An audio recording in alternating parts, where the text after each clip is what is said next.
Konferencē Misijas sirds stāstīšu par telemedicīnu un medicīnas ierīci TeltoHeart, ar kuras palīdzību mēs varam reģistrēt sirds ritma traucējumus.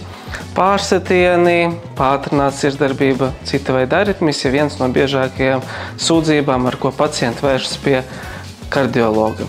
Es iesaku apmeklēt konferenci Misijas sirds, tāpēc, ka tiks apspriestas aktuālas un svarīgas tēmas kardioloģijā, uzstāsies vadošie jomas speciālisti gan kardioloģijā, gan nekardioloģijā un uzzinās ļoti daudz noderīgas un svarīgas informācijas. Tehnoloģijas attīstās straujiem soļiem un arī parādās aizvien vairāk medicīnā, kas mums ārstiem, īpaši kardioloģijas jomā, ļoti palīdz izmeklēt un ārstēt pacientus.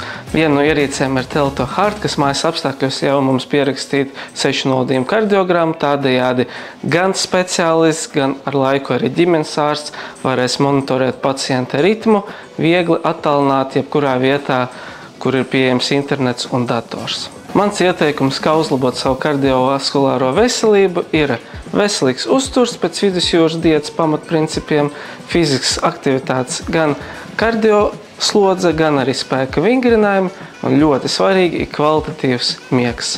Un, protams, nestresojam un dzīvojam priecīgi.